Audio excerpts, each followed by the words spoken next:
বন্ধুরা, ফেসবুকে তোমার একটা অ্যাকাউন্ট রয়েছে, তারপরেও চাইছো আরও একটা অ্যাকাউন্ট খুলতে সেম ফেসবুক অ্যাপের মধ্যে। তো কিভাবে খুলতে হয় চলো দেখিয়ে দিচ্ছি। তো সর্বপ্রথম তুমি তোমার ফেসবুক অ্যাকাউন্টটাকে ওপেন করবে। ওপেন করার পরে ডান দিকে কর্নারে যে ছোট প্রোফাইল পিকচার রয়েছে এখানে ক্লিক করবে। ক্লিক করার পরে একদম নিচে গেলে একটা অপশন পাবে লগ আউট নামে।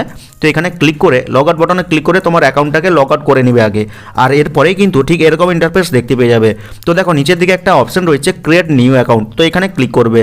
ক্লিক করার পরে দেখো দুটো অপশন চলে এসেছে। তুমি কি করবে, ক্রিয়েট অ্যাকাউন্ট ম্যানুয়ালি এই অপশনে ক্লিক করবে। আর ক্লিক করার পরে যদি তোমার কন্ট্যাক্ট অ্যাক্সেস চাই তুমি অ্যালাউ করতে পারো, নাও করতে পারো। তো আমি এখন ডোন্ট অ্যালাউ করে দিচ্ছি।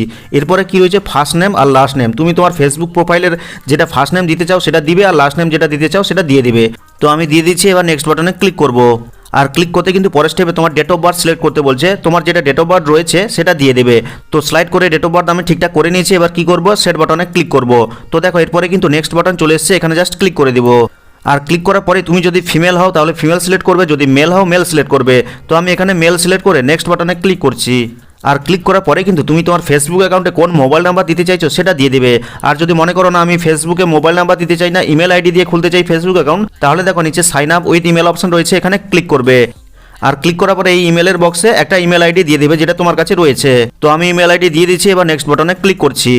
আর ক্লিক করার পরে কিন্তু খুবই ইম্পর্টেন্ট একটা অপশন চলে এসেছে যেটা হচ্ছে পাসওয়ার্ড। এখানে যে পাসওয়ার্ডটা দিবে তুমি কিন্তু অন্য কোনো একটা জায়গায় লিখে রাখবে বা সেভ করে রাখবে। তো আমি এখানে একটা স্ট্রং পাসওয়ার্ড দিয়ে দিচ্ছি। পাসওয়ার্ড দেওয়ার সময় অবশ্যই মনে রাখবে তোমাকে ক্যাপিটালে কিছু লেটার দিতে হবে, স্মলে কিছু লেটার দিতে হবে এবং কিছু নাম্বার দিতে হবে এবং কিছু স্পেশাল ক্যারেক্টার যেমন @ হ্যাশট্যাগ স্টার এগুলো দিয়ে কিন্তু 6টা সংখ্যার একটা পাসওয়ার্ড অবশ্যই দিবে। তো আমি এখানে দিয়ে নেক্সট বাটনে ক্লিক করছি।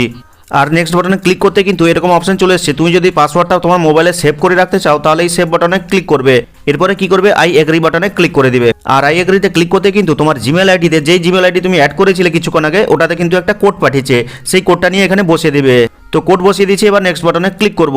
আর ক্লিক করতে কিন্তু তোমাকে প্রোফাইল পিকচার অ্যাড করতে বলছে। তুমি চাইলে অ্যাড করতে পারো, না হলে স্কিপ করতে পারো। তো আমি স্কিপ করে দিলাম। আর ক্লিক করতে কিন্তু ফাইনালি আমার সেম ফেসবুক অ্যাপের মধ্যে আবার একটা ফেসবুক অ্যাকাউন্ট তৈরি হয়ে গেল।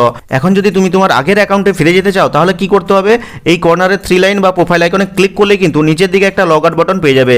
এখানে ক্লিক করে ফাইনালি এই লগ আউট বাটনে ক্লিক করলে কিন্তু তোমার এই অ্যাকাউন্টটা থেকে তুমি লগ আউট হয়ে যাবে এবং তোমার ফেসবুক অ্যাপে যতগুলো ফেসবুক অ্যাকাউন্ট রয়েছে সেগুলো কিন্তু শো করবে। তো দেখতে পাচ্ছ এখানে দুটো শো করাচ্ছে। এবার আগের অ্যাকাউন্টে ফিরে যাওয়ার জন্য আগের অ্যাকাউন্টে জাস্ট টাচ করবে, দেখবে আগের অ্যাকাউন্টে তুমি পৌঁছে যাবে। আবার ঠিক একইভাবে এই অ্যাকাউন্ট থেকে লগ আউট করে আবার যদি নতুন অ্যাকাউন্টে যেতে চাও ওটাতে টাচ করলে কিন্তু তুমি আবার নতুন অ্যাকাউন্টে ফিরে যাবে। এইভাবে কিন্তু খুব সহজে তুমি একটা মোবাইলে দুটো ফেসবুক অ্যাকাউন্ট চালাতে পারবে। তো ভিডিওটা ভালো লাগলে লাইক করে চ্যানেলটিকে সাবস্ক্রাইব করবে, কমেন্ট করে জানাবে কেমন লাগলো আজকের এই ভিডিওটা। তো দেখা হচ্ছে পরবর্তী কোনো এই ধরনের হেল্পফুল ভিডিওর সাথে।